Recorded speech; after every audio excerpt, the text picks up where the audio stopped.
Jürgen Habermas, o discurso filosófico da modernidade. 12 lições. Capítulo 10.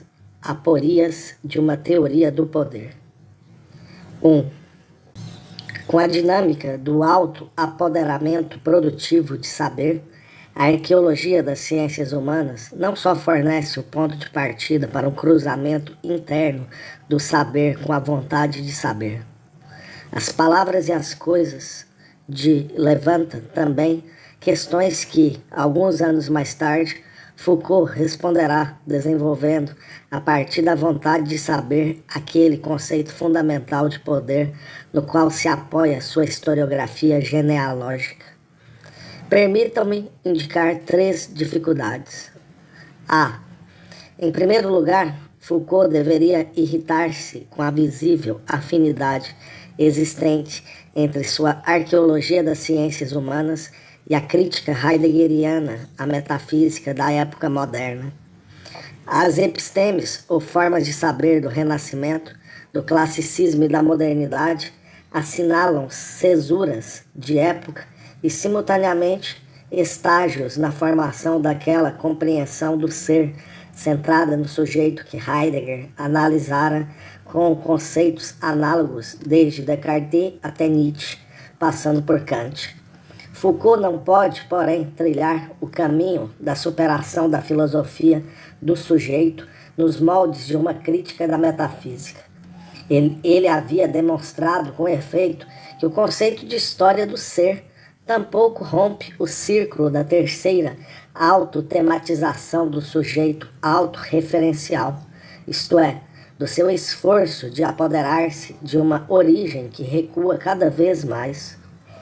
A última filosofia de Heidegger, essa era a tese, estava presa naquele jogo de trapaças que Foucault tratara sob o título Distanciamento e Retorno da Origem. Por essa razão, Foucault terá de renunciar definitivamente ao conceito de episteme. B.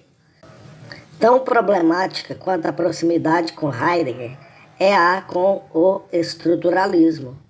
Em As Palavras e as Coisas, Foucault quisera tratar com uma gargalhada filosófica libertadora todos, abre aspas, aqueles que não querem formalizar sem antropologizar, que não querem mitologizar sem desmistificar, fecha aspas. E, em geral, todos os advogados da, abre aspas, reflexão de esquerda e esquerdizante, fecha aspas. Com esse gesto, que evoca o riso de Zaratustra, quer arrancar do sono antropológico todos aqueles, abre aspas, que não querem pensar sem pensar imediatamente que é o homem que pensa, fecha aspas. Eles devem esfregar os olhos e perguntar simplesmente se o homem, na verdade, existe. Evidentemente, nesse momento Foucault considerava que só o estruturalismo contemporâneo, a etnologia de Lévi-Strauss e a psicanálise de Lacan eram capazes de, abre aspas, pensar o vazio do homem desaparecido, fecha aspas.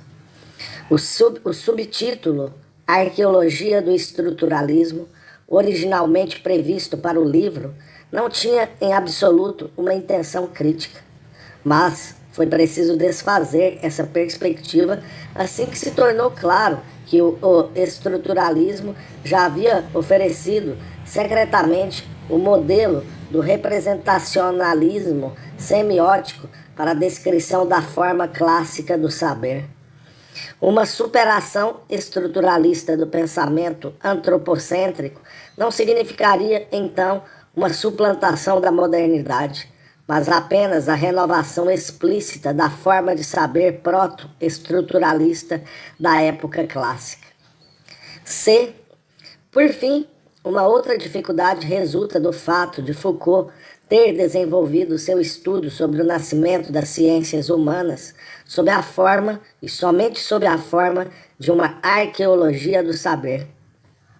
Como se poderia acrescentar a essa análise dos discursos científicos a investigação das práticas correspondentes?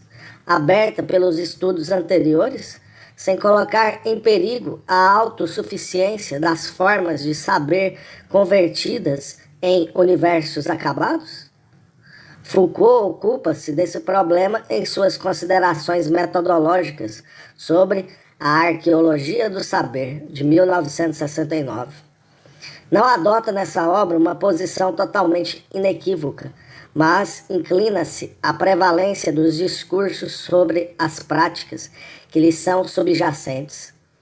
A exigência estruturalista de que toda formação discursiva tem de ser entendida rigorosamente a partir de si mesma parece poder ser cumprida somente se as regras constitutivas do discurso regerem elas mesmas, por assim dizer, sua base institucional. De acordo com essa ideia, o discurso associa primeiro as condições técnicas, econômicas, sociais e políticas à rede funcional de práticas, que servem em seguida à sua reprodução. No entanto, esse discurso, que se tornou completamente autônomo e se desprendeu das restrições de contexto e condições funcionais, ou seja, o discurso que comanda as práticas subjacentes, padece de uma dificuldade conceitual. As regras arqueologicamente acessíveis que possibilitam a respectiva praxis discursiva são consideradas fundamentais, mas essas regras podem tornar compreensível um discurso somente no que diz respeito às condições de sua possibilidade. Não bastam para explicar a praxis discursiva em seu funcionamento efetivo. Com efeito, não existem regras capazes de regular sua própria aplicação. Um discurso guiado por regras não pode regular por si mesmo o contexto no qual está inserido. Abre aspas, assim, embora os fatores não discursivos se imiscuam constantemente em sua análise sobre a forma de práticas sociais, institucionais, pedagógicas, de modelos concretos, por exemplo, o panótipo de Bentham, Foucault deve reportar o princípio de produção, posto em evidência pelas práticas discursivas a regularidade dessas mesmas práticas. O resultado é essa estranha noção de regularidades que se autorregulam. Fecha aspas, citação de Rabinowitz Dreyfus, de 1982. Foucault contorna essa dificuldade abandonando a autonomia das formas do saber em favor de sua fusão em tecnologias de poder e subordinando a arqueologia do saber a uma genealogia que explica a formação do saber a partir das práticas de poder. Essa teoria do poder convém também à solução dos outros dois problemas. Foucault pode, assim, deixar para trás a filosofia do sujeito sem recorrer ao modelo estruturalista ou ao modelo da história do ser, que, segundo sua própria análise, ainda estão presos, seja a forma clássica do saber, seja a sua forma moderna. A historiografia genealógica dizima tanto a autonomia do discurso, que comanda a si mesmo, quanto as sequências em épocas e direcionadas das formas globais de saber. O perigo do antropocentrismo só estará erradicado, assim parece, se os discursos sob o incorruptível olhar genealógico nascerem do pântano dos processos anônimos de dominação e estourarem como balões cintilantes. Com a inversão enérgica das relações de dependência entre formas de saber e práticas de poder, Foucault abre uma problemática de ordem teórico-social a respeito da história rigorosamente estruturalista dos sistemas de saber e uma problemática naturalista quanto à história da compreensão do ser, elaborada pela crítica da metafísica. Os discursos das ciências e, em geral, os discursos em que o saber é constituído e transmitido perdem sua posição privilegiada. Constituem, juntamente com outras práticas discursivas, complexos de poder que apresentam um domínio de objetos sui generis. Trata-se agora de descobrir, por meio dos tipos de discurso e das formas de saber, as tecnologias da dominação em torno das quais um complexo dominante de poder se concentra, exerce seu domínio e, por fim, é substituído pelo próximo complexo de poder seguinte. A pesquisa histórica das tecnologias de poder, as quais instrumentalizam os sistemas de saber até nos seus critérios de validade, deve poder se mover sobre o terreno sólido de uma teoria social naturalista. No entanto, Foucault só conquista esse terreno porque não pensa genealogicamente sua própria historiografia genealógica, tornando irreconhecível assim a proveniência do seu conceito histórico transcendental de poder. Como já mostramos, Foucault estudara nas ciências humanas a forma de um saber que se apresentava com a pretensão de purificar o inteligível de tudo que é empírico, contingente e particular, e que, devido a essa pretendida separação de validade e gênese, presta-se particularmente bem a um médium de poder. Visto que o saber moderno se absolutiza desse modo, pode dissimular a si e aos outros aquele impulso que estimula um sujeito, isolado metafisicamente e remetido reflexivamente a si próprio, a um alto apoderamento incessante. Essa vontade de saber deveria interferir na constituição dos discursos científicos e explicar por que o saber do homem, cientificamente elaborado, se coagula de imediato em violência disciplinar sob forma de terapias, perícias, tecnologias sociais, planejamentos de ensino, testes, relatos investigativos, banco de dados, propostas de reforma, etc.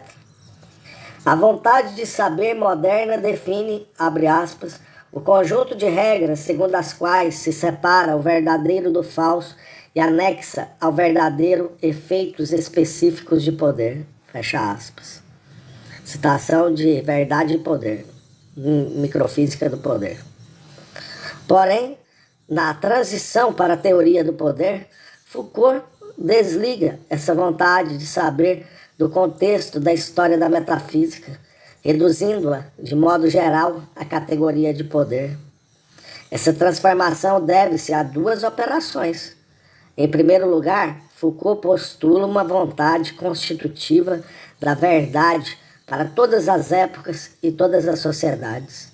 Abre aspas, cada sociedade tem seu próprio regime de verdade, sua política geral da verdade, isto é, os tipos de discursos que ela acolhe e faz funcionar como verdadeiros. Fecha aspas.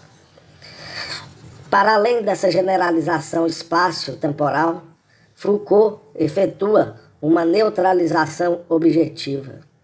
Desdiferencia a vontade de saber de uma vontade de poder que deve ser inerente a todos os discursos, e não apenas aqueles especializados na verdade, de modo análogo àquele pelo qual é inerente às ciências humanas a vontade específica de auto-apoderamento própria da subjetividade moderna. Só depois de eliminados os sinais dessa transformação, a vontade de saber pode reaparecer no subtítulo do primeiro volume da História da Sexualidade, de 1976, mas rebaixada então a um caso especial, o dispositivo da verdade, aparece agora como um entre muitos dispositivos de poder. Assim, oculta a proveniência do conceito de poder, do conceito de vontade, de verdade e de saber, pertencente à crítica da metafísica. Explica também a utilização sistematicamente ambígua da categoria poder. Por um lado, essa categoria preserva a inocência de um conceito descritivo, servindo para uma análise empírica das tecnologias de poder que praticamente não se distingue sob o aspecto metodológico de uma sociologia do saber de orientação histórica que procede à maneira funcionalista. Por outro, a categoria do poder conserva também da história oculta do seu nascimento o sentido de um conceito teórico constitutivo fundamental que confere à análise empírica das tecnologias de poder o seu significado de crítica da razão e assegura à historiografia genealógica seu efeito de desvelamento. 2. Essa ambiguidade sistemática explica, mas não justifica aquele vínculo paradoxal que caracteriza os trabalhos de Foucault desde os anos 70 entre uma atitude positivista e uma pretensão crítica. Em Vigiar e Punir, de 1976, Foucault trata, apoiando-se sobretudo em dados franceses, as tecnologias de dominação que surgiram na época clássica, grosso modo no tempo do absolutismo e na modernidade, ou seja, a partir do fim do século XVIII. As formas correspondentes de execução penal servem de fio condutor a uma investigação em cujo centro encontra-se o nascimento da prisão. Aquele complexo de poder concentrado durante a época clássica em torno da soberania do Estado monopolizador da violência consolida-se nos jogos de linguagem jurídicos do direito natural moderno, que operam com os conceitos basilares de contrato e lei. No entanto, a verdadeira tarefa das teorias absolutistas do Estado consiste menos na justificação dos direitos humanos do que na fundamentação da concentração de toda a violência nas mãos do soberano. Para este, o que importa é a construção de um aparelho administrativo público centralizado e a obtenção de um saber organizacional útil para a administração. Não é o cidadão com seus direitos e deveres, mas o súdito com seu corpo e sua vida que é o objeto da nova necessidade de saber, a ser satisfeita com um conhecimento fiscal e estatístico sobre o nascimento e morte, doença e criminalidade, trabalho e convivência, bem-estar e pobreza da população. Foucault vê nisso já o começo de uma biopolítica que se desenvolve gradativamente sob a proteção oficial de discursos juridicamente conduzidos e referidos à soberania do Estado. Com isso surge um outro poder disciplinar, desacoplado do jogo de linguagem normativo.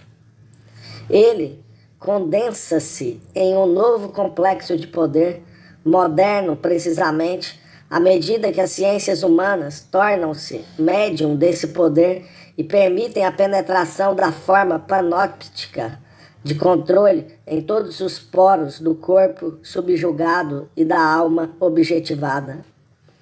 Foucault trata a substituição do suplício pela prisão enquanto método de castigo como processo exemplar, com o qual pretende provar que o pensamento antropocêntrico moderno provém de tecnologias de dominação modernas. Concebe as penas e torturas excessivas às quais estavam sujeitos os infratores da época clássica como uma teatralização do poder do soberano vingativo, vivenciada de maneira ambivalente pelo povo e encenada de forma grosseira. Na modernidade, a aplicação exemplar dos sofrimentos corporais é substituída pela pena de reclusão que, fechada ao exterior, priva a liberdade. Foucault interpreta a prisão panóptica como um instrumento que não apenas submete os prisioneiros, mas também os transforma. Passando pelo adestramento dos corpos, a influência penetrante e normalizadora de um poder disciplinar onipresente interfere no comportamento diário, produz uma nova atitude moral e, em todo caso, fomenta a motivação para o trabalho regrado e para a vida ordenada. Essa tecnologia penal pôde alastrar-se rapidamente no final do século XVIII, porque a prisão é apenas um elemento no rico conjunto das disciplinas corporais. Estas impõem-se, ao mesmo tempo, nas manufaturas e nos alojamentos operários, nas casernas, escolas, hospitais e prisões. As ciências humanas são, então, as que prolongam, de modo sutil, o efeito normalizador dessas disciplinas corporais até o mais íntimo das pessoas e das populações, objetivadas cientificamente e simultaneamente impelidas para dentro de sua subjetividade.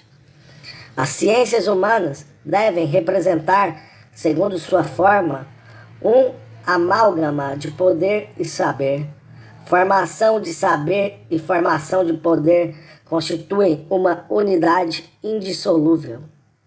No entanto, essa poderosa tese pode ser fundamentada só com argumentos funcionalistas. Foucault mostra apenas como os resultados disciplinadores, semelhantes aos efeitos das tecnologias de poder, podem ser alcançados com a aplicação dos conhecimentos das ciências humanas na forma de terapias ou técnicas sociais. Mas, para atingir o objetivo de sua argumentação, precisaria demonstrar, no quadro de uma teoria do conhecimento pragmático transcendental, por exemplo, que as estratégias específicas de poder se convertem em correspondentes estratégias científicas de objetivação de experiências linguísticas cotidianas, pré-julgando com isso o sentido do emprego de enunciados teóricos sobre domínios de objetos assim constituídos. Foucault nunca mais retomou as suas antigas reflexões sobre o papel epistemológico do olhar clínico, que, ao menos, apontavam nessa direção. Senão, dificilmente ele teria escapado que, no caminho das ciências humanas dos anos 70, as abordagens objetivistas estavam longe de ser predominantes, antes concorriam com as hermenêuticas e críticas que, conforme sua forma de saber, estavam talhadas para outras possibilidades de emprego e a manipulação e automanipulação. Em As Palavras e as Coisas, Foucault reduzira as ciências humanas à força constitutiva de uma vontade de saber explicada em termos de história da metafísica. A teoria do poder, como mostramos, precisa ocultar essa relação. Em face disso, o lugar de discussão teórica sobre a constituição do saber permanece doravante vazio. A vontade de saber retorna no título do primeiro volume da História da Sexualidade, de 1976, mas em uma forma completamente alterada pela teoria do poder. Ela perde o sentido transcendental de uma vontade de auto-apoderamento pelo saber, estruturalmente engendrada, e assume a forma empírica de uma tecnologia especial de poder que, juntamente com outras tecnologias de poder, torna possíveis as ciências do homem. Essa positivação palpável da vontade de verdade e de saber torna-se evidente em uma autocrítica apresentada por Foucault durante uma conferência em Berkeley, no ano de 1980. Admite, então, que a análise das tecnologias de dominação efetuada em Vigiar e Punir resulta em uma visão unilateral, abre aspas, se quer analisar a genealogia do sujeito nas sociedades ocidentais, deve-se levar em conta não somente as técnicas de dominação, mas também as técnicas do eu. Digamos que é preciso levar em consideração a interação entre esses dois tipos de técnicas, o ponto onde as tecnologias de dominação dos indivíduos sobre os outros recorrem a procedimentos por meio dos quais o indivíduo age sobre si mesmo, fecha aspas.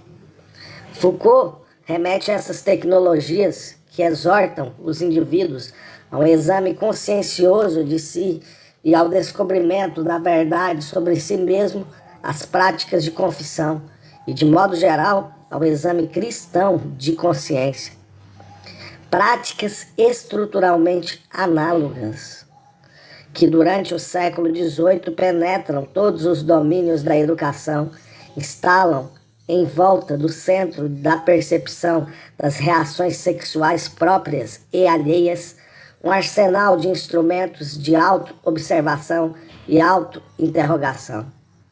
A psicanálise dá, finalmente, a essas tecnologias de verdade que não tornam acessível o interior dos indivíduos, mas antes produzem a interioridade mediante um tecido cada vez mais denso de autorrelações, a forma de uma terapia cientificamente fundamentada.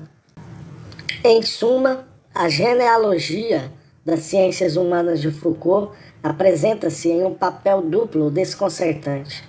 Por um lado, desempenha um papel empírico de uma análise das tecnologias de poder que devem explicar o contexto funcional social da ciência do homem.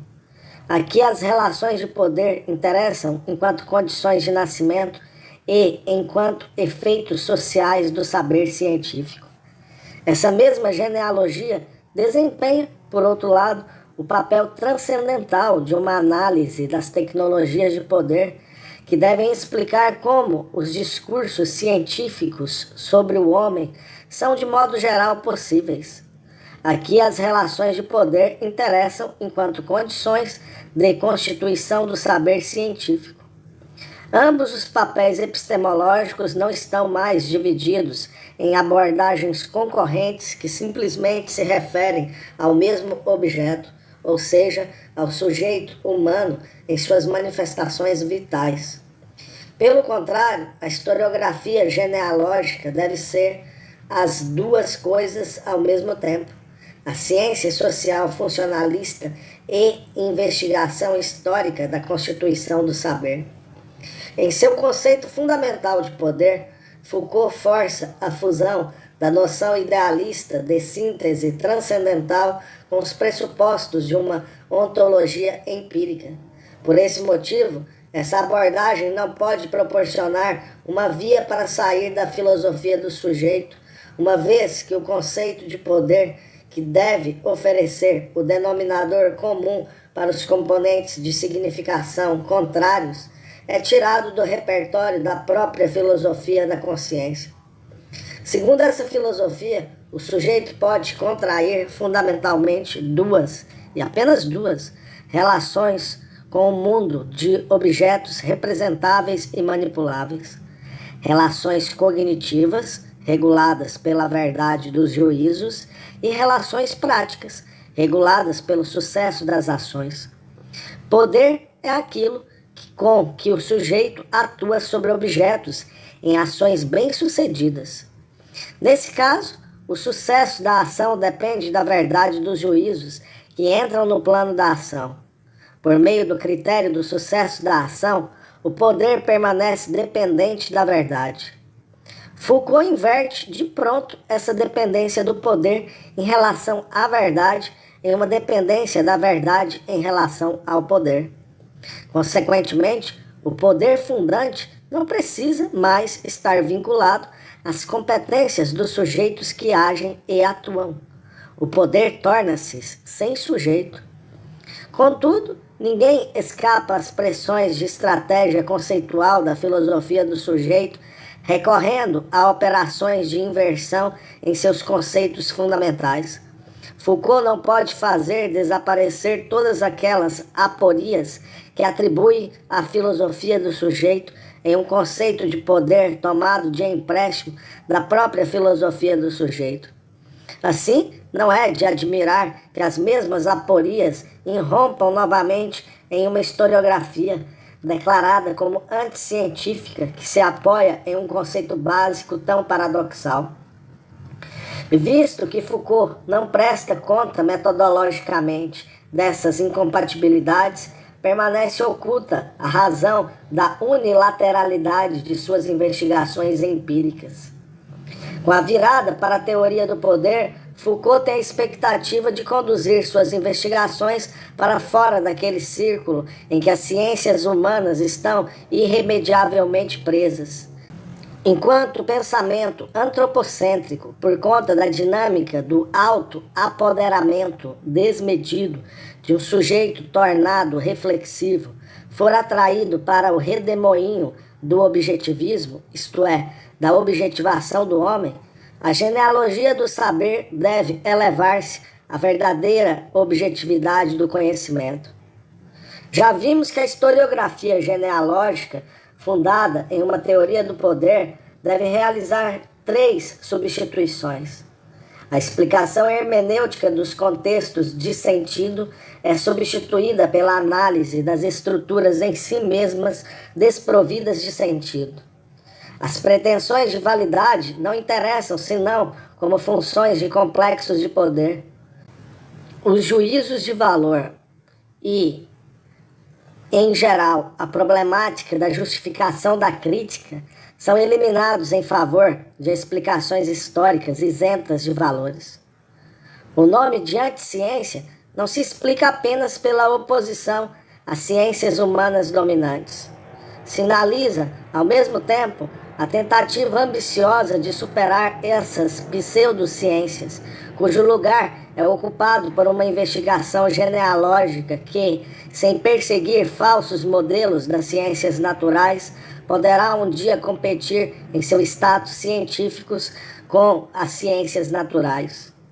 Creio que Paul Veyne capta a verdadeira intenção do seu amigo quando descreve Foucault como, abre aspas, o historiador em estado puro, fecha aspas, que não quer senão dizer estoicamente como as coisas se passaram, abre aspas, tudo é histórico e todos os ismos devem ser abandonados.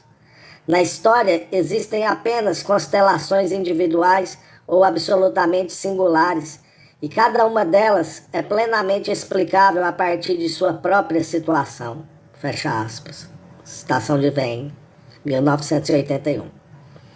No entanto, é difícil esclarecer a dramática história de recepção de Foucault e sua reputação de iconoclasta se a fria fachada desse historicismo radical não encobrisse as paixões do modernismo estético. A genealogia alcança um destino análogo àquele que Foucault lera na mão das ciências humanas. Na medida em que se refugia na objetividade sem reflexão de uma descrição ascética e não participativa de práticas de poder que variam como em um caleidoscópio, a historiografia genealógica revela-se exatamente como uma pseudociência presentista, relativista e criptonormativa que não quer ser. Enquanto as ciências humanas, segundo o diagnóstico de Foucault, cedem ao irônico movimento de auto-apoderamento científico, terminando, ou melhor, agonizando em um objetivismo irremediável, na historiografia genealógica cumpre-se um destino não menos irônico. Segue o movimento de uma extinção radicalmente historicista do sujeito e termina em um subjetivismo irremediável. 3. Foucault sente-se abre aspas, positivista feliz, fecha aspas, porque propõe 3 reduções metodológicas plenas de consequências. A compreensão de sentido própria ao intérprete implicado em discursos é reduzida a partir da perspectiva do observador etnológico à explicação de discursos. As pretensões de validade são reduzidas, em termos funcionalistas, a efeitos de poder. E dever ser é reduzido de forma naturalista ao ser.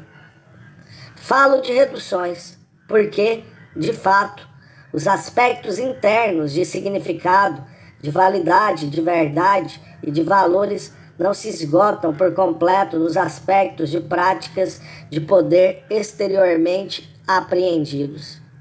Os momentos ocultados e reprimidos retornam e afirmam o seu direito próprio, sobretudo no nível metateórico.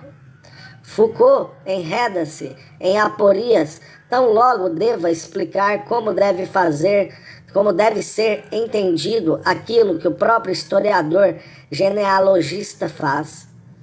A pretensa objetividade do conhecimento se vê, então, questionada. Pelo presentismo involuntário de uma história que permanece presa à sua situação de partida. 2. Pelo inevitável relativismo de uma análise referida ao presente e que só pode ser entendida como uma empresa prática dependente do contexto. E 3. Pela parcialidade arbitrária de uma crítica que não pode justificar os seus fundamentos normativos.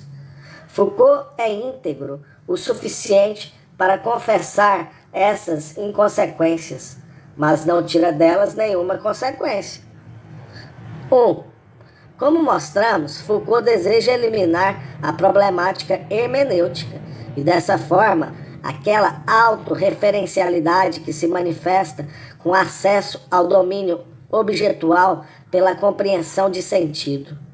O historiador genealogista não deve proceder como o hermeneuta, não deve tentar tornar compreensível o que os atores em cada caso fazem e pensam a partir de um contexto de tradição entretecido com a autocompreensão dos atores.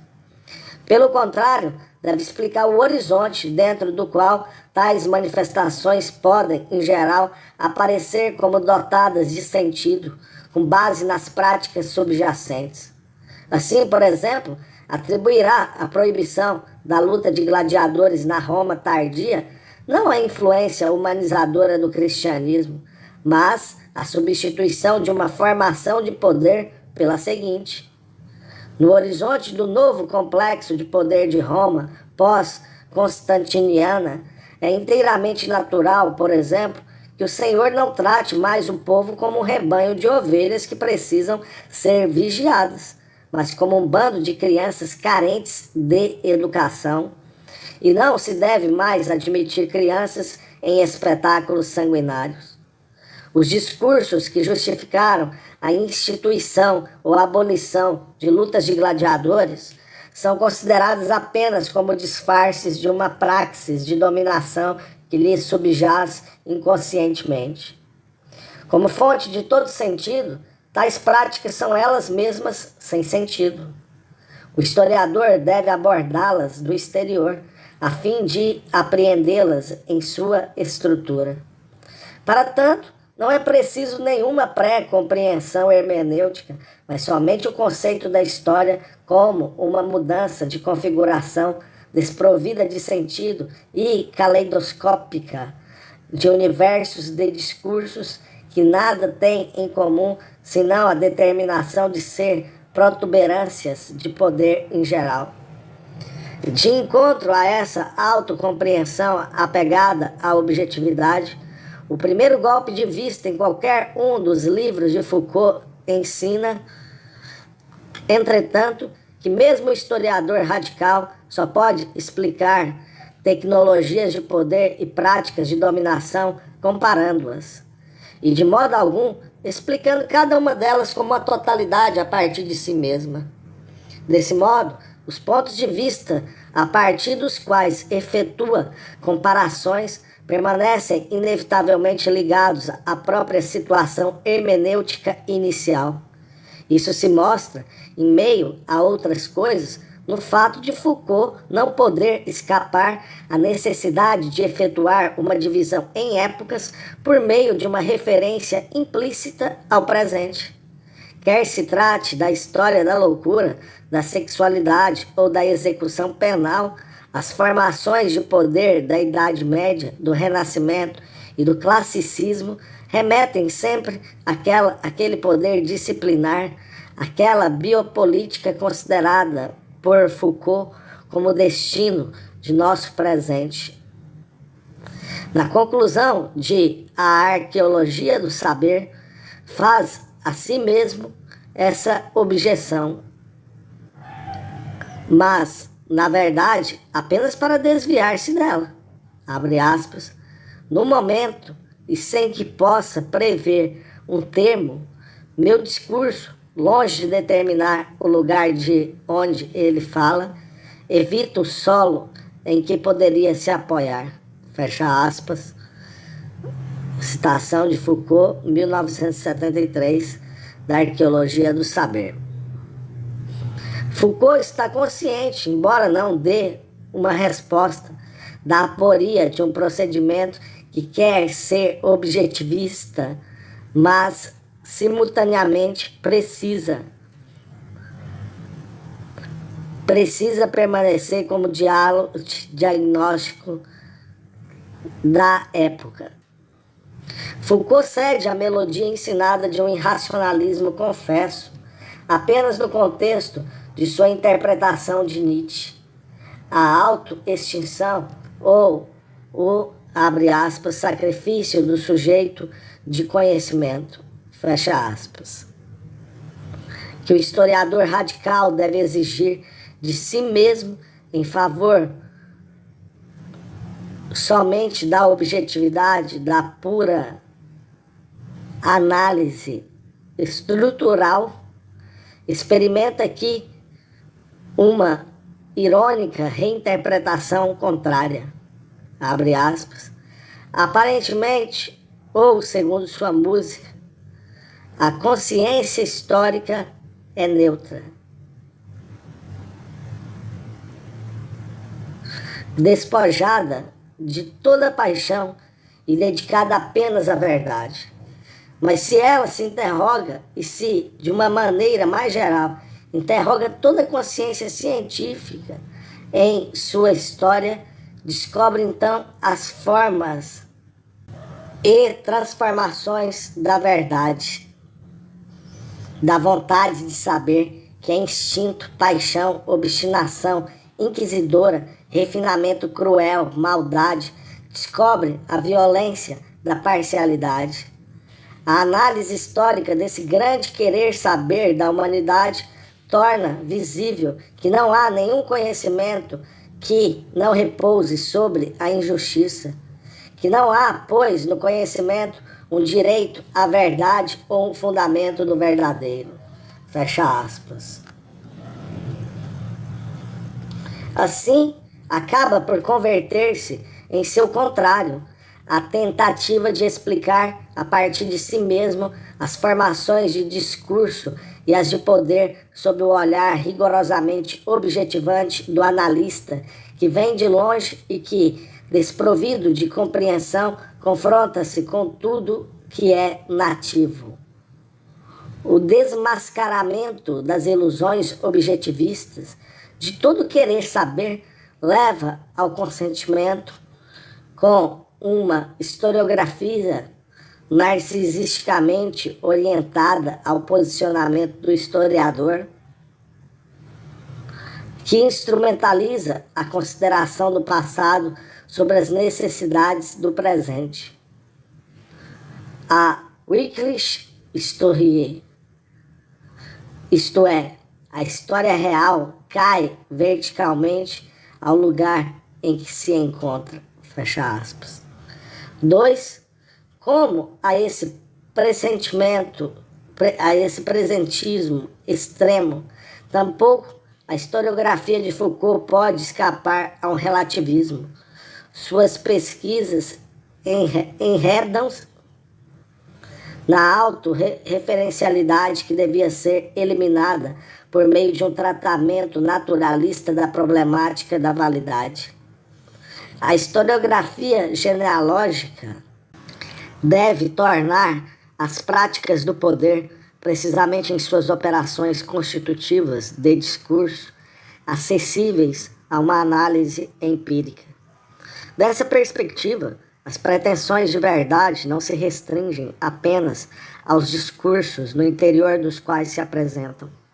de modo geral, esgotam seu significado na contribuição funcional que trazem para a autoafirmação de um universo correspondente de discurso.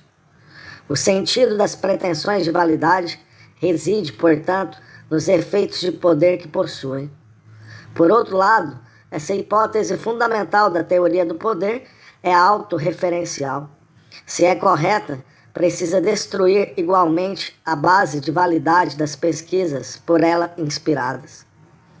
Mas, se a pretensão de verdade que o próprio Foucault vincula à sua genealogia do saber fosse, de fato, ilusória e se esgotasse nos efeitos que essa teoria poderia desencadear no círculo de seus adeptos, então toda atividade de um desmascaramento crítico das ciências humanas perderia seu alcance. Mas Foucault exerce a historiografia genealógica com a intenção séria de realizar uma ciência superior às falidas ciências humanas.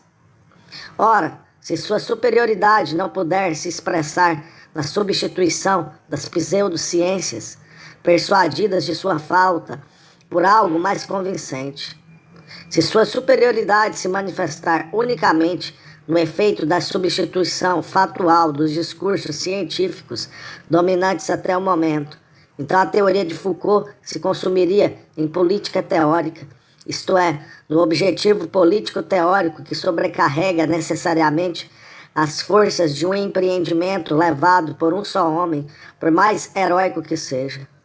Foucault está consciente dessa problemática. Por esse motivo, pretende distinguir a genealogia de todas as ciências humanas restantes de um modo compatível com a hipótese fundamental de sua própria teoria. Com tal propósito, aplica a historiografia genealógica sobre si mesma. Em sua própria história de surgimento, deve ser provada a diferença que possa fundamentar a sua precedência sobre as demais ciências humanas.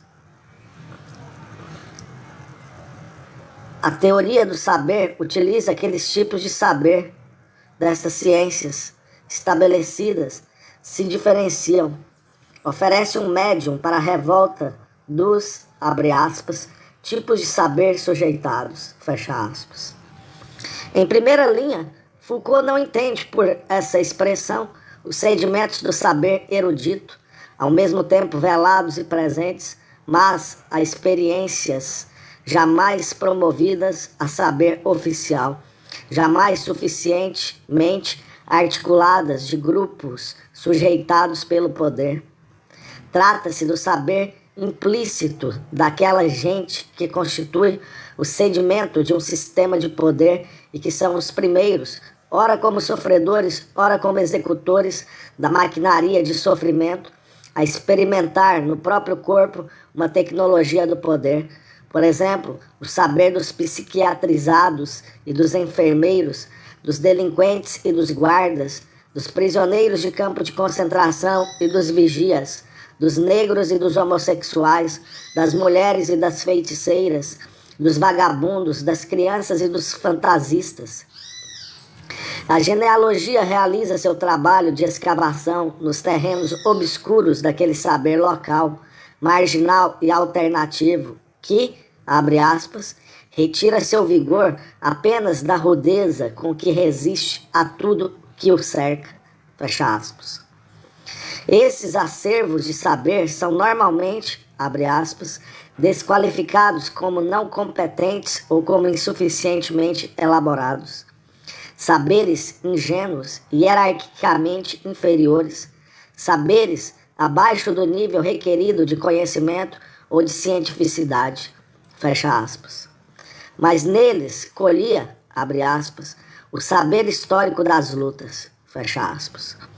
Ao elevar essas, abre aspas, rememorações locais, fecha aspas, em nível de, abre aspas, conhecimentos eruditos, fecha aspas, a genealogia luta, portanto, ao lado daqueles que resistem às respectivas práticas de poder. Valendo-se dessa posição de contrapoder, adquire uma perspectiva que deve estender-se para além das perspectivas dos detentores do poder.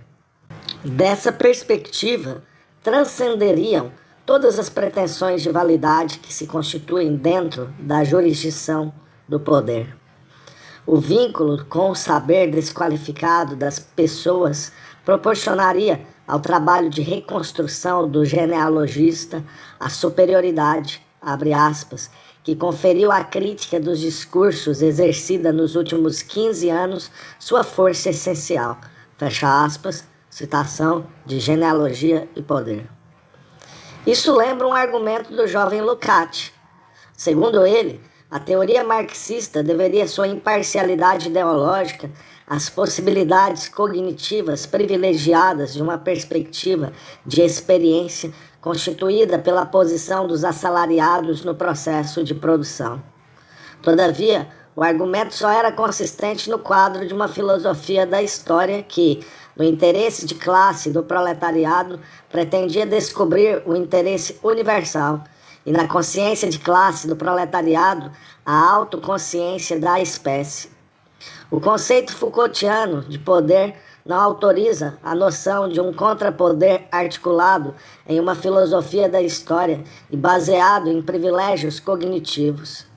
Todo contrapoder move-se no horizonte de poder combatido por ele e transforma-se, tão logo saia vitorioso, em um complexo de poder que provoca um outro contrapoder. A genealogia tampouco pode romper esse ciclo ao ativar a revolta dos tipos desqualificados de saber e mobilizar o saber oprimido, abre aspas, contra a pressão do discurso teórico unitário, formal e científico, fecha aspas. Quem derrota as vanguardas teóricas de hoje e supera a hierarquização existente do saber, representa ele mesmo a vanguarda teórica de amanhã e constrói uma nova hierarquia do saber. Em todo caso, não pode pretender para seu saber nenhuma superioridade segundo critérios de pretensões de verdade que transcendam as convenções locais. Fracassa, desse modo, a tentativa de preservar a historiografia genealógica com seus próprios meios do autodesmentido relativista, ao conscientizar-se de que provém da aliança do saber erudito com o saber desqualificado. A genealogia confirma somente que as pretensões de validade dos contradiscursos não contam nem mais nem menos que os discursos detentores de poder. Também elas não são outra coisa que os efeitos de poder que desencadeiam.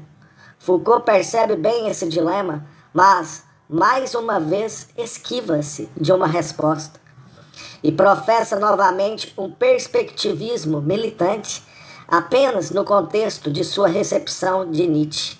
Abre aspas, os historiadores procuram, na medida do possível, apagar tudo o que pode revelar em seu saber o lugar de onde eles olham, o momento em que eles estão, o partido que eles tomam e o incontrolável de suas paixões.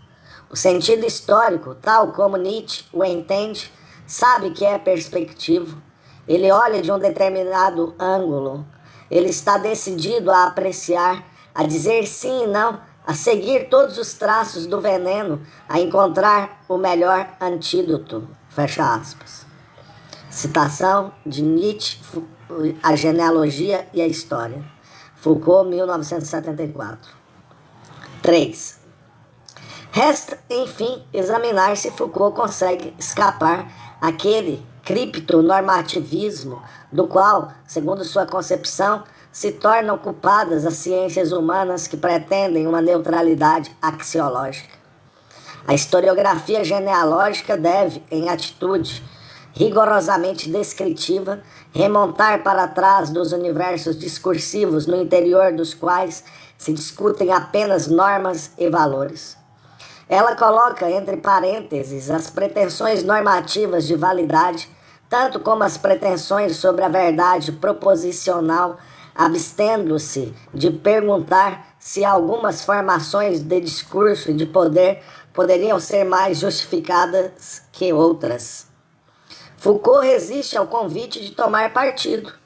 Escarnece do dogma esquerdista que toma o poder pelo mal, o feio, o estéril e o morto. abre aspas, e aquilo sobre o qual o poder se exerce pelo bom, genuíno e rico, fecha aspas.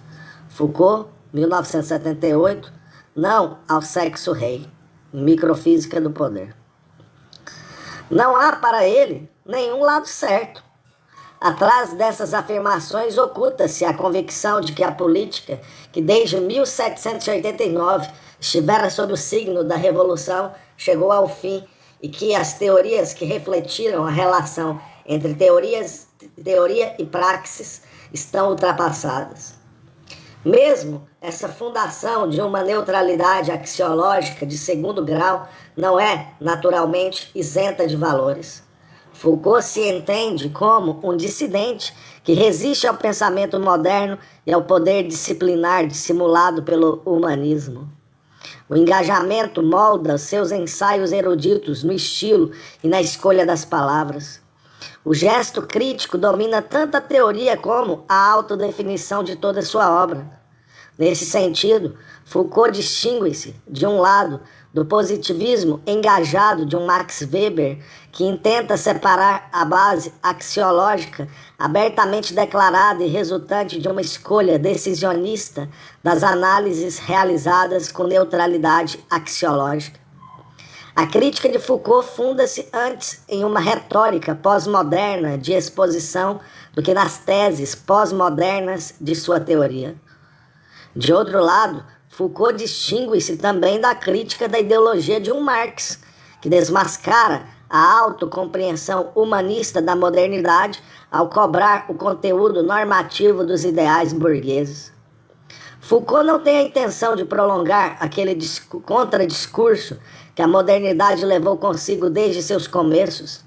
Não pretende, por exemplo, afinar o jogo de linguagem da teoria política moderna com os conceitos fundamentais de autonomia e heteronomia, moralidade e legalidade, emancipação e repressão, nem volta-se contra as patologias da modernidade, quer confrontar a modernidade e seus jogos de linguagem. Sua resistência não deve ser justificada como uma imagem especular do poder existente. Abre aspas. Se isso fosse tudo, responde Foucault a uma questão análoga de Bernard-Henri Lévy, não haveria resistência, pois é preciso que resistência seja como o poder, tão inventiva, tão móvel, tão produtiva quanto ele. É preciso que, como ele, se organize e se estabilize, que, como ele, venha de baixo e se distribua estrategicamente. Fecha aspas. Citação de Foucault, Não ao Sexo Rei.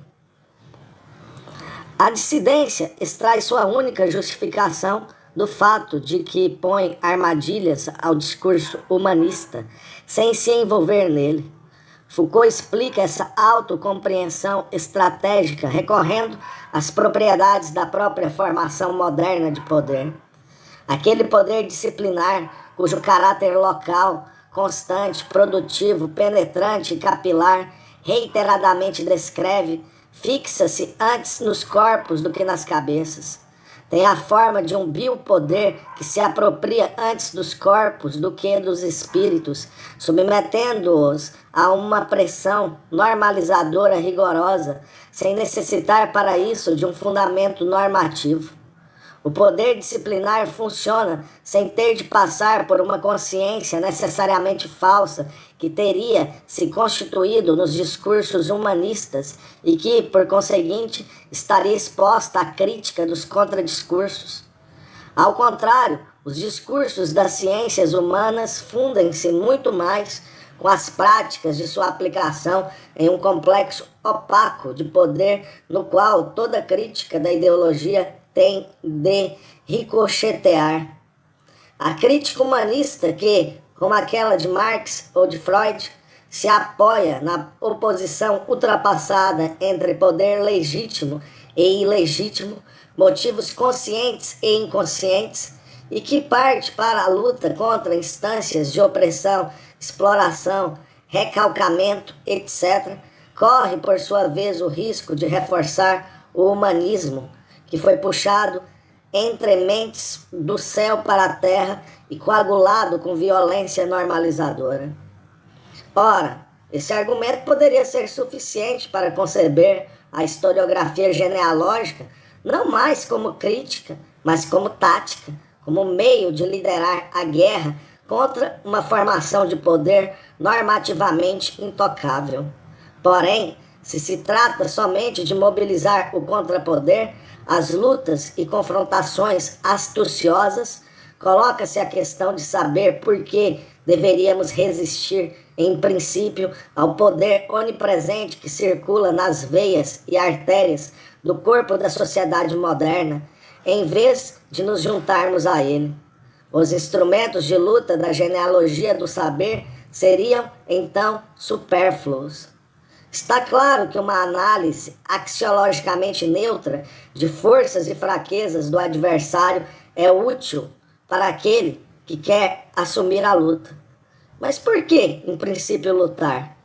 Abre aspas. Por que a luta é preferível à submissão? Por que resistir à dominação?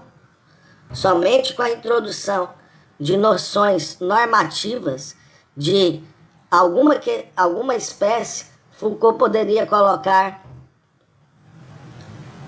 começar a responder essa questão.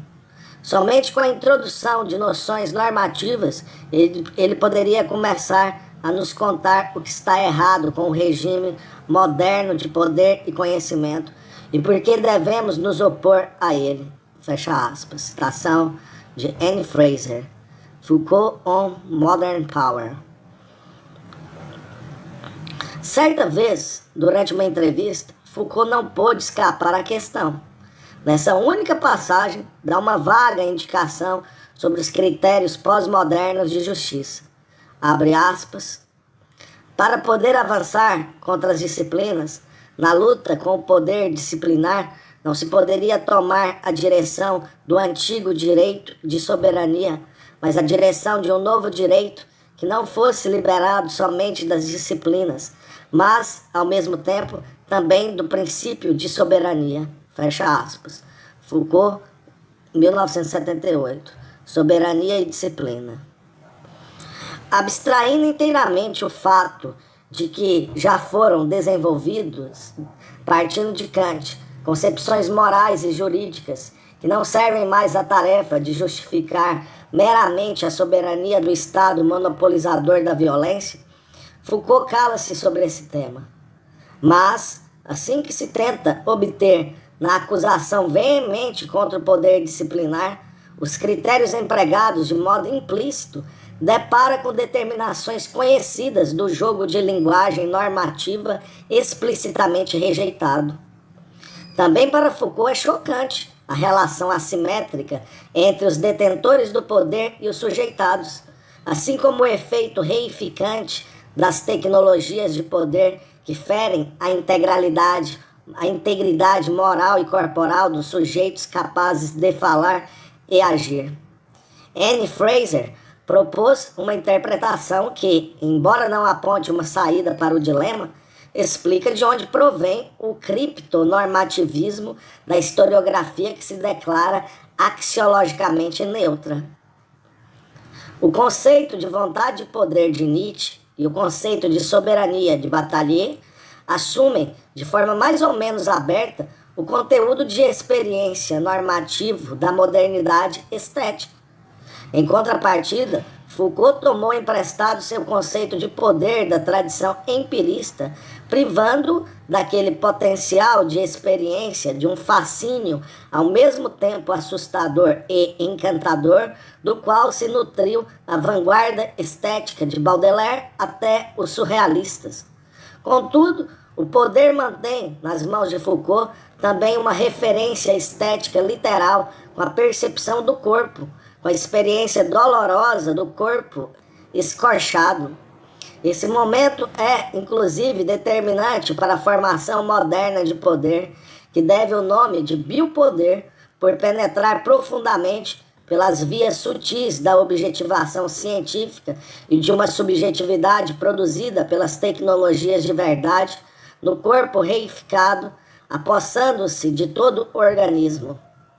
Biopoder significa aquela forma de socialização que elimina toda naturalidade e transforma em um substrato para o alastramento de relações de poder o corpo vivo em sua totalidade. A assimetria plena de conteúdo normativo que Foucault vê estabelecida nos complexos de poder não subsiste propriamente entre a vontade detentora de poder e a submissão forçada, mas entre os processos de poder e os corpos que neles são triturados. É sempre o corpo que é escorchado na tortura e convertido em palco da vingança soberana, que é submetido ao treinamento, trinchado e manipulado no campo das forças mecânicas, que é objetivado e controlado pelas ciências humanas, ao mesmo tempo estimulado e despido de seus desejos. Se o conceito de poder de Foucault conserva um resto de conteúdo estético, então deve-o à versão da autoexperiência do corpo própria ao vitalismo e à filosofia da vida. A história da sexualidade termina com uma frase insólita, abre aspas, devemos sonhar que um dia, talvez, em uma outra economia dos corpos e dos prazeres, já não se compreenderá muito bem de que maneira se poderia conseguir nos submeter à austera monarquia do sexo. Fecha aspas. Essa outra economia dos corpos e dos prazeres, que por enquanto, como Bataille, só podemos sonhar, não seria mais uma economia do poder, mas uma teoria pós-moderna que prestaria conta também dos critérios da crítica, sempre requeridos de forma implícita. Até lá, a resistência só pode extrair, se não sua justificação, ao menos seu motivo dos sinais da linguagem do corpo, daquela linguagem não verbalizada do corpo atormentado que se recusa à superação do discurso. No entanto, Foucault não pode se apropriar dessa interpretação, que certamente encontra apoio em algumas de suas relações mais reveladoras. Senão deveria, como Bataille, conceder ao outro da razão o status que, com boas razões, lhe negou desde a história da loucura. Volta-se contra uma metafísica naturaliza que mistifica o contrapoder como referente pré-discursivo. Abre aspas, o que o senhor chama naturalismo, responde ele a Bernard-Henri Lévy em 1977. Designa a ideia de que, sobre o poder, suas violências e artifícios, reencontram-se as coisas mesmas em sua vivacidade original. Atrás dos muros do asilo, a espontaneidade da loucura, através do sistema penal, a febre generosa da delinquência, sob o interdito sexual, a pureza do desejo. Fecha aspas. Visto que Foucault não pode aceitar essa ideia própria à filosofia da vida, abstém-se igualmente de responder à questão sobre os fundamentos normativos de sua crítica. 4. Foucault não pode tratar de modo satisfatório os problemas recorrentes que se apresentam a respeito do acesso ao domínio objetual pela compreensão de sentido, da negação autorreferencial de pretensões universais de validade e da justificação normativa da crítica. As categorias de significado, validade e valor devem, porém, ser eliminadas não apenas no nível metateórico, mas também no empírico. A historiografia genealógica tem de lidar com um domínio de objetos do qual a teoria do poder anulou todos os traços de ações comunicativas inseridas em contextos do mundo da vida. Contudo, essa remoção de conceitos fundamentais que poderiam levar em conta a pré-estruturação simbólica desses temas de ação sobrecarrega as investigações empíricas com problemas que Foucault não trata dessa vez expressamente.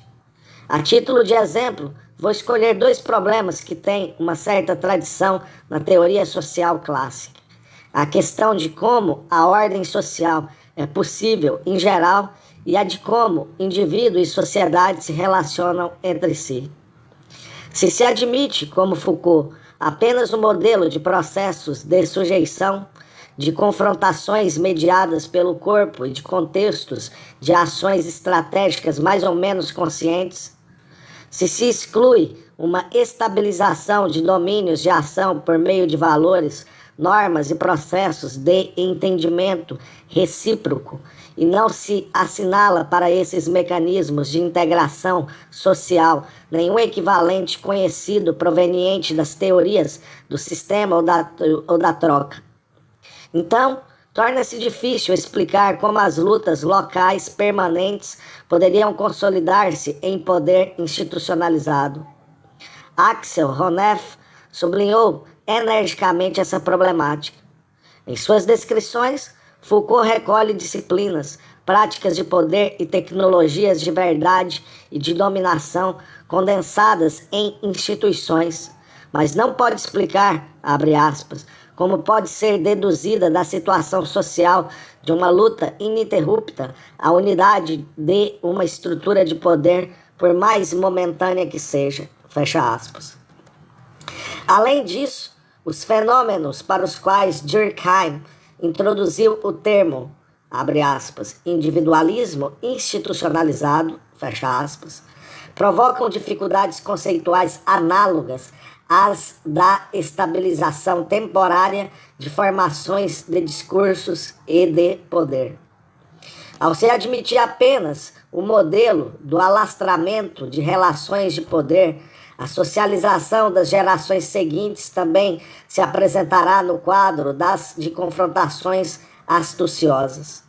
Nesse caso, a socialização dos sujeitos capazes de falar e agir não pode ser concebida ao mesmo tempo como individuação, mas unicamente como subsunção progressiva de corpos, de substratos vivos sob tecnologias de poder. Os processos de formação individualizadores cada vez mais intensos, que penetram camadas sociais cada vez mais amplas em sociedades com tradições tornadas reflexivas e com normas de ação altamente abstratas, necessitam de uma reinterpretação artificial que compense a pobreza categorial do modo do alastramento de relações de poder. Foucault, o teórico do poder, depara-se, nesse sentido, com o mesmo problema que Galen, o institucionalista.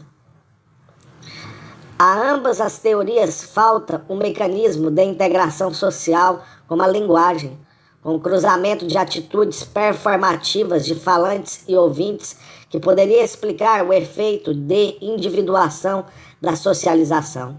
Como Galen, Foucault compensa essa estreiteza conceitual ao purificar inteiramente o conceito de individualidade, de conotações de autodeterminação e de autorrealização, reduzindo-o a um mundo interior produzido por estímulos exteriores e revestido com representações arbitrariamente manipuláveis.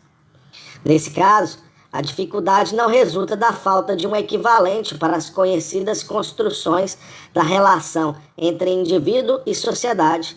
Ao contrário, a questão é saber se o modelo de uma hipertrofia do psíquico, provocada por práticas de poder ou pela decomposição das instituições, não obriga a recobrir o aumento de liberdade subjetiva com descrições que tornam irreconhecível a experiência da ampliação de espaço para a autoexposição expressiva e para a autonomia.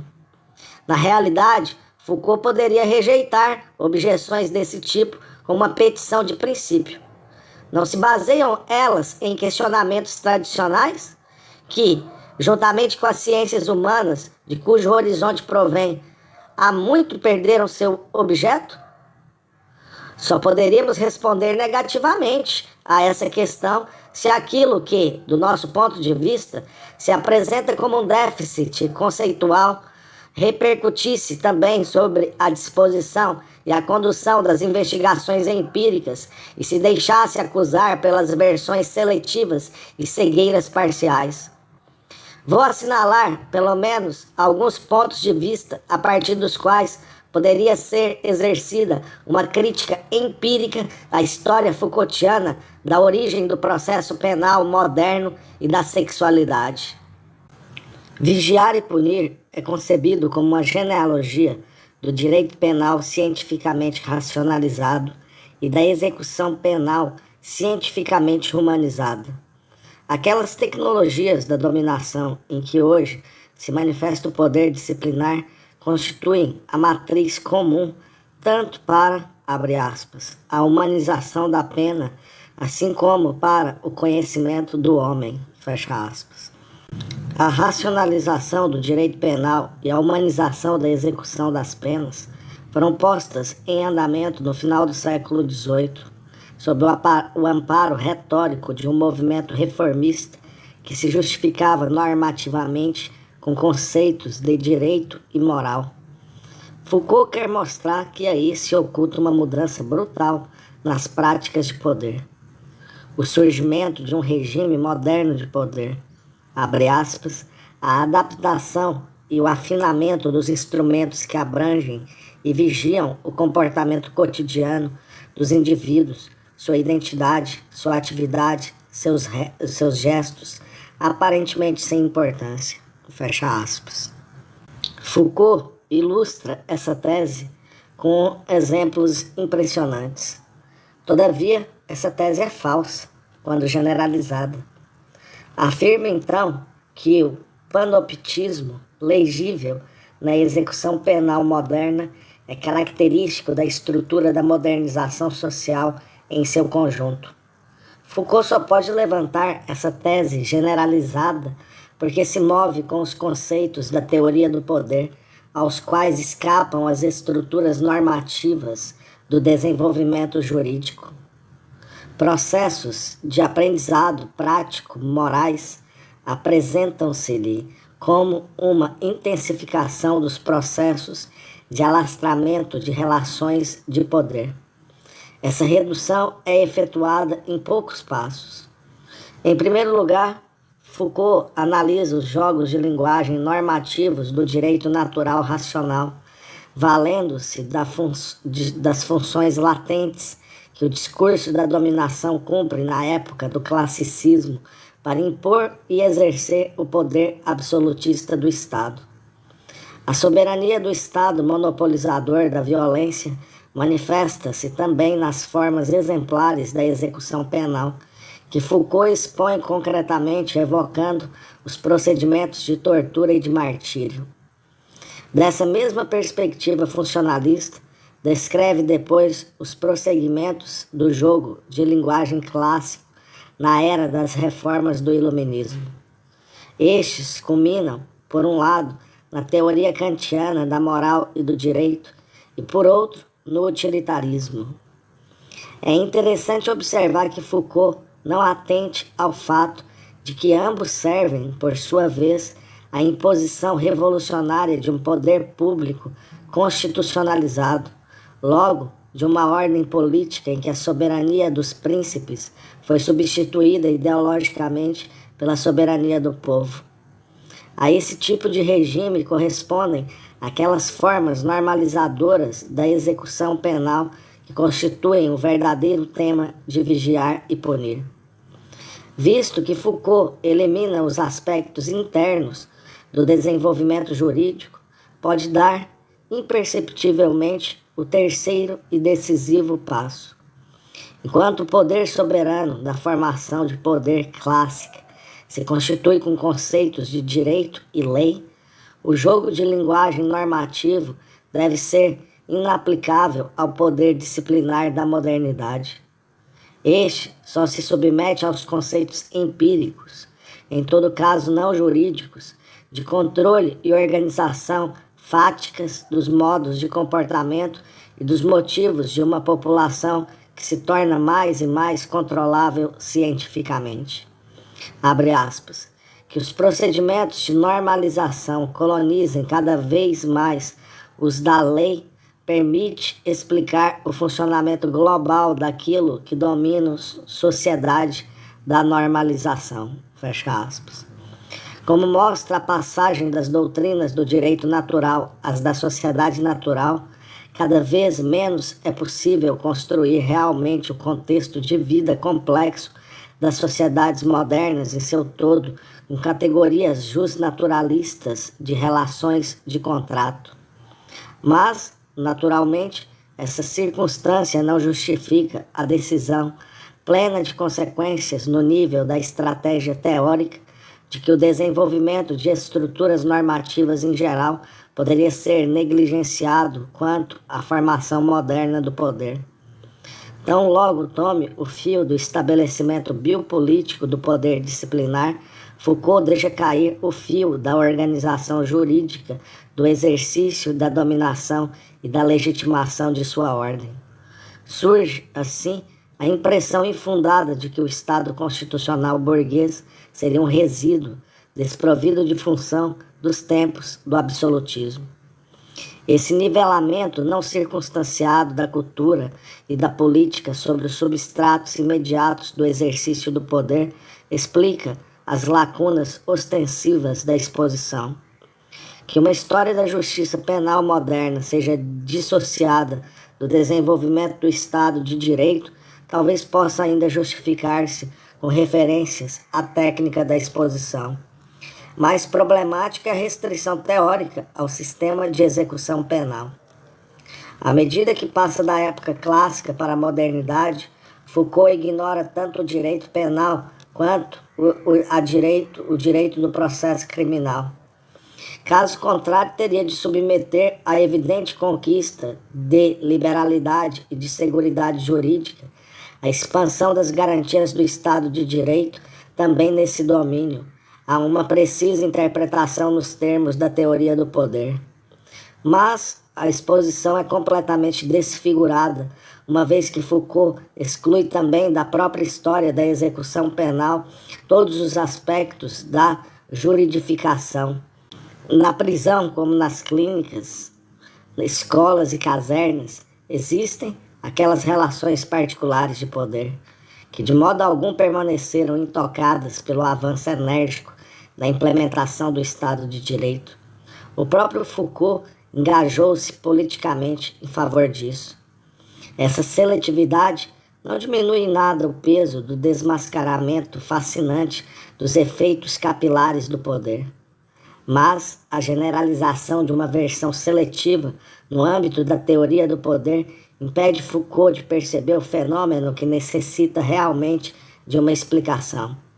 Nas democracias ocidentais dos estados de bem-estar social, a estrutura dilemática da juridificação consiste em que os próprios meios jurídicos da garantia de liberdade são os que põem em perigo a liberdade dos supostos beneficiários. Sobre as premissas de sua teoria do poder, Foucault nivelou a complexidade da modernização social a tal ponto que os paradoxos inquietantes desse processo não lhe chamam a atenção de modo algum. A mesma tendência para o nivelamento de fenômenos ambíguos mostra-se na história Foucaultiana da sexualidade moderna.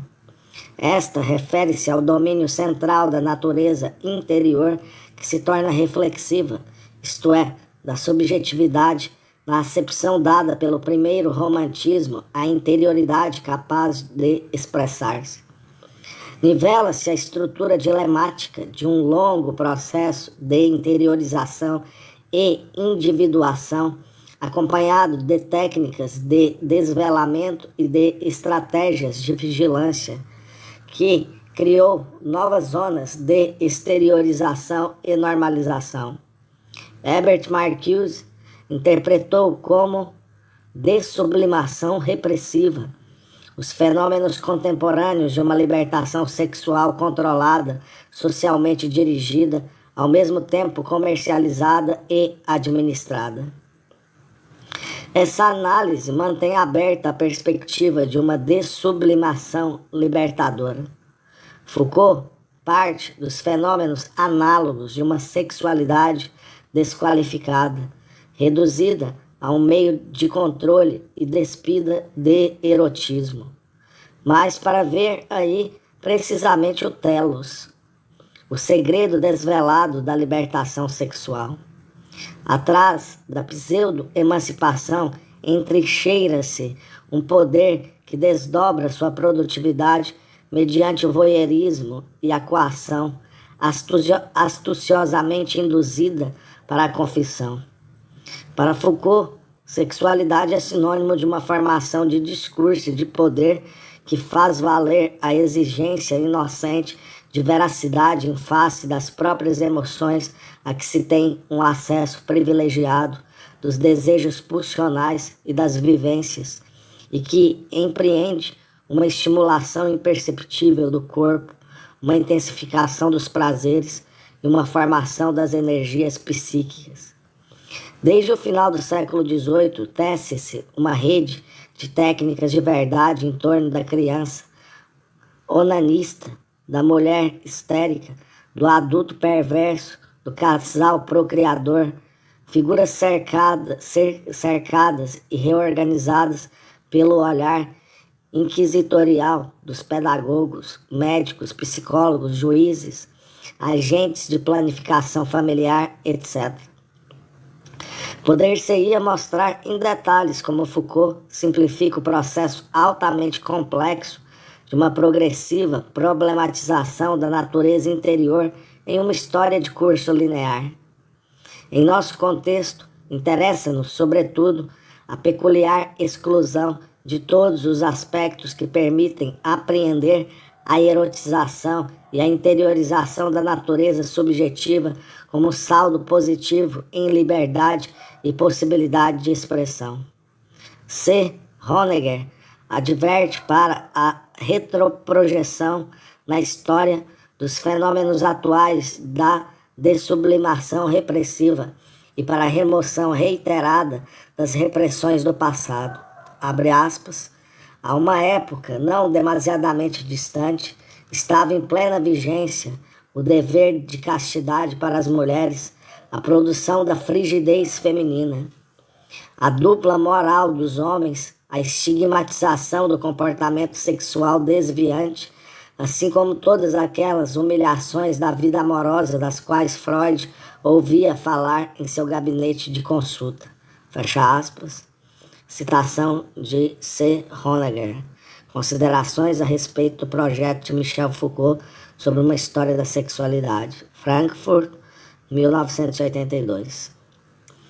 As objeções de Foucault contra o modelo freudiano da repressão pulsional e da emancipação pelo tornar-se consciente têm uma manifesta plausibilidade, mas devem-na apenas ao fato de que a liberdade, como princípio da modernidade, não se deixa apreender efetivamente com os conceitos fundamentais da filosofia do sujeito. Em todas as tentativas de apreender com os meios da filosofia da consciência a autodeterminação e a autorrealização, ou seja, a liberdade no sentido moral e no estético, choca-se sempre com uma inversão irônica do que era propriamente visado. A repressão do si é o reverso da autonomia prensada nas relações sujeito-objeto. A perda e a angústia narcisista ante a perda do si é o reverso de uma expressividade submetida àqueles conceitos. Que o próprio sujeito moral deva tornar-se objeto, que o sujeito expressivo se abandone enquanto tal, ou, a partir da angústia, deva exteriorizar-se nos objetos, fechar-se em si mesmo, não corresponde à intuição de liberdade e libertação. Simplesmente traz à luz as pressões do pensamento da filosofia do sujeito. Mas Foucault lança ao mar, juntamente com sujeito e objeto, também aquela intuição que, com a subjetividade, precisava ser elevada ao conceito. Certamente, enquanto contarmos apenas com sujeitos que representam e manipulam objetos, que se exteriorizam em objetos ou que podem referir-se a si mesmos enquanto objeto, não é possível conceber a socialização como individuação e escrever a história da sexualidade moderna também do ponto de vista de que a interiorização da natureza subjetiva possibilita a individuação. Com a filosofia da consciência, Foucault também faz desaparecer os problemas em que esta fracassou. Substitui a socialização individualizadora que permaneceu não conceituada pelo conceito de um alastramento parcelarizante de relações de poder que não é apto para os fenômenos ambíguos da modernidade. Dessa perspectiva, os indivíduos socializados podem apenas ser percebidos como exemplares, como produtos estandardizados de uma formação de discurso, como casos únicos padronizados. As reflexões de Galen, baseadas em motivos políticos opostos, mas de uma perspectiva teórica análoga, não fazem segredo disso. Abre aspas, uma personalidade, eis uma instituição em um único caso, fecha aspas.